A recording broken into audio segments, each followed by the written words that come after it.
আসসালামু আলাইকুম।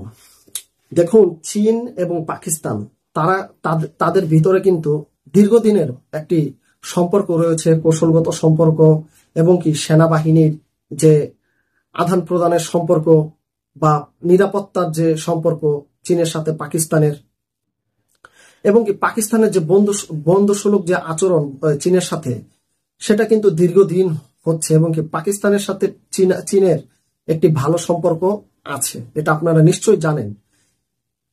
চীন পাকিস্তানকে ইতিমধ্যেই অনেক কিছু দিয়ে হেল্প করেছে এবং কি চীন পাকিস্তানকে অত্যাধুনিক যে ফাইটার জেট, সেগুলো কিন্তু যুদ্ধ বিমান থেকে শুরু করে সামরিক সমরাস্ত্র তারা বিভিন্ন কিছু দিয়ে কিন্তু পাকিস্তানকে সহযোগিতা করছে এবং কি পাকিস্তানের সাথে একটি যৌথ যে একটা নির্মাণ কাজ আছে তারাও কিন্তু সেটা করছে। তো সম্পর্কের ক্ষেত্রে আমি এতগুলো কথা কেন বললাম? দেখুন, জাও শিরেন লাহোরে নিযুক্ত চীনা কনসাল জেনারেল, তিনি বলতেছেন যে কোনো পরিস্থিতিতে পাকিস্তানের পাশে থাকার জন্য তার দেশের অটল প্রতিশ্রুতি পূর্ণ ব্যক্ত তিনি আর কি করেছেন। পাকিস্তানের যে কোনো পরিস্থিতিতে দেশটির পাশে থাকবে চীন।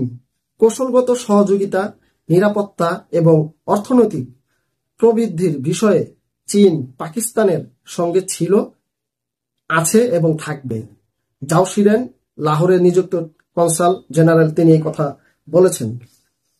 তো এখন যে বর্তমান পাকিস্তানের সাথে যে চীনার সম্পর্ক, এই চীনার সম্পর্ক চিন্তা করতে গেলে দেখা যাবে কি যে পাকিস্তানের সাথে কিন্তু ভারত কোনো সময় পারবে না।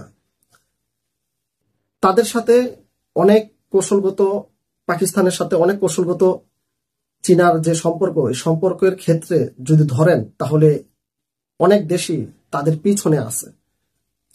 যেমন বাংলাদেশের কথা বলি, বাংলাদেশ কিন্তু এখন যদি চায় বর্তমানে যে পাকিস্তানের সাথে একটা ভালো সম্পর্ক করতে পারে এখন, এবং কি করবে, এটা সামনে করবে। যে কোনো রাজনৈতিক দল ক্ষমতায় আসুক এটা করবে, শুধু আওয়ামী লীগ বাদে। বিএনপি আসলে বিএনপি সে সম্পর্ক গড়ে তুলবে। কিন্তু মুসলিম রাষ্ট্র হিসাবে পাকিস্তানের সাথে সম্পর্ক রাখা এটা ইমানি দায়িত্ব সবারই, এটা বলা যায়। চীন অমুসলিম দেশ হলেও সেখানে সংখ্যাগরিষ্ঠ মুসলমানও আছে, কিন্তু দেশের প্রধান তারা চায় যে পাকিস্তানের সাথে আমাদের একটা ভালো সম্পর্ক থাকুক এবং কি বাংলাদেশের সাথেও একটা ভালো সম্পর্ক থাকুক। কারণ ওরাও বোঝে যে পাকিস্তান একটি মুসলিম রাষ্ট্র, বাংলাদেশ একটি মুসলিম রাষ্ট্র, এখানে চীনারও স্বার্থ আছে, যার কারণে পাকিস্তানের সাথে তারা সম্পর্কটা বজায় রাখতে চায়, ভালো সম্পর্কটা, কিছু দিয়ে বা কিছু নিয়ে। এই কারণে তারা কৌশলগত সহযোগিতা করতে চায় পাকিস্তানকে। পাকিস্তানের সঙ্গে সম্পর্ক অর্থনৈতিক বলেন, যে কোনো বিষয়ে তারা এই সম্পর্ক রাখতে চায়।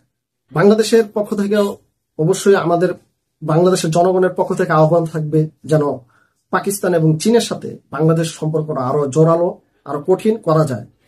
কারণ আমাদের দিকেও অনেকজন তাকিয়ে আছে, চোখ রাঙিয়ে আছে, সুযোগ পেলেই আমাদেরকেও শায়েস্তা করবে। এই কারণে চীনের সাথে পাকিস্তানের সাথে বাংলাদেশের সম্পর্কটা ভালো হওয়ার দরকার। যেমনটা চীন এবং পাকিস্তানের সাথে সম্পর্ক ভালো আছে, এরকম ভালো সম্পর্ক আমাদের সাথেও থাকার দরকার আছে। আপনারা কি বলেন? অবশ্যই আপনাদের মতামত জানাবেন। সবাই ভালো থাকবেন, সুস্থ থাকবেন। আল্লাহ হাফেজ।